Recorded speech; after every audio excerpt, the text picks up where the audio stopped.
Hey everyone, welcome back to this Panda series. In this video, we are going to discuss about what exactly is a lock. Lock is label-based selection. Let's say, for example, you want to fetch rows and columns. In that case, we're gonna use labels. When I say labels, it can be a row labels or maybe a column labels. Okay, it works explicitly only with the labels. We are not using any indexes. So the process of fetching rows and columns using our row names, column names, we just call it like a lock. Okay, so I have a data here. Very first thing, I'm importing pandas library, and then I've created a data frame. You can clearly see that this is a data frame which has a different rows and different column. I'm showing with a simple data set so that it will be easy for you to understand. So my first thing, I'll show you like how you can fetch a columns without using log. Okay, let's say for example, my first question is fetch name column. The simple way to fetch a name column is my variable name is a data, right? So data of within a square bracket, just write a column name. So it will give you the column. So you got a name column. This is one way.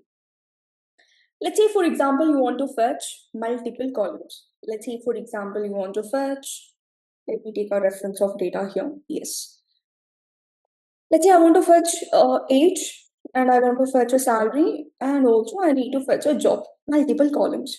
So I'll just call data user double brackets because we are fetching multiple columns, right? And then just list out the column names. I'm showing it how to fetch a columns without using a lock. Okay. Yes. See, this is how you fetch a multiple columns. Same thing can also be done with the help of a lock. Okay, now let's explore with a lock. So my first question is fetch name using lock. Lock in the sense like a label-based indexing and a slicing. Okay, I want to fetch single column, very simple, call a data, dot lock, open a square bracket, within a square bracket, since I'm fetching column, you have to fix the row.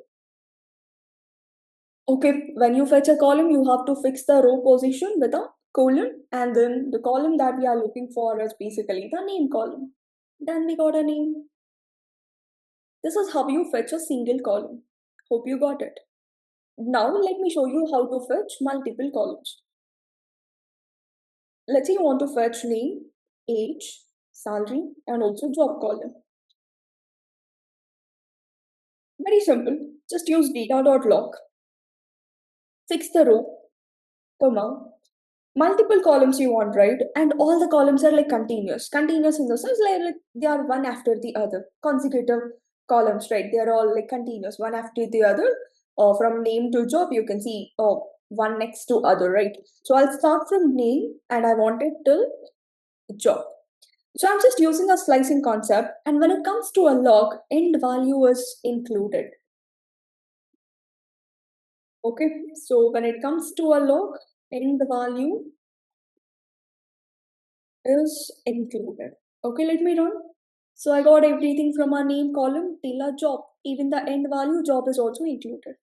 This is slicing approach. Hope it's clear. Let me show you one more approach. Let's say what if you want to fetch columns with some pattern. I want name and a salary. So data.log fix the row and you can see there is a gap between our name and salary, right? There is a two difference. So I'll say I want from name, I want it till salary. So it gives you everything from name till a salary, but I want only name and a salary, right? I'm gonna give step as a two. See, you got just a name and a salary. This is using step concept. I'll show you one more method. What if you want to fetch a random columns? Let's say you want a name column. Let's say you want a job column. And let's say you want an experience column. They're not continuous. There is no pattern between these columns. They're all random columns. So how to fetch them? Simple. Call data.log, fix your row, comma, use a list and just list out the column names that you want. I want a name column, I want a job column, and I want an experience column. Done. We call this as a comma separation concept. This works when you want to fetch random columns. Okay, let's say for example, when you have hundreds of columns in that, like if you want to fetch random columns, in that case, you can just go with this comma separation. When you list out multiple column names, you have to write them within a list. So this is all about, fetching columns. Now it's a time to explore how to fetch rows. Great. So using lock, I want to fetch first row. So how do you fetch first row? Very simple. Just call data.log. Since we are dealing with a row, you can just mention the row label. Row name is, first row name is 101. See, it gives you like this. And you can also fix your column optional. Even without fixing column also, it will work. Okay, this is how you fetch a first row. Now, what if you want to fetch multiple rows? Let's say I want to fetch first, second, and third row. Simple data.log, and we want it from first row name is 101. We want it till third row index, name is row label is 103, and let me fix a column. And we all know that in our lock, end value is included, right? So you got a values. Even here you can fetch, let's say for example, you want to fetch first row and fourth row, you have to fetch it. So what you can do, you can just use data.log, and you can just use a list and you can list out. You want a first row, it's 101, fourth row in the sense like 104.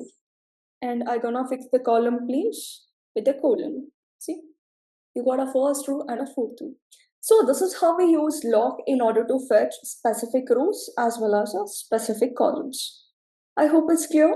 So here we are using just labels, column names for fetching columns, row names for fetching rows, and one important thing, end value is included. So this is all about the lock. I hope it's clear. The next video, let's discuss about what is iLock, which is index based, concept in order to fetch rows and columns. Thank you. Happy learning.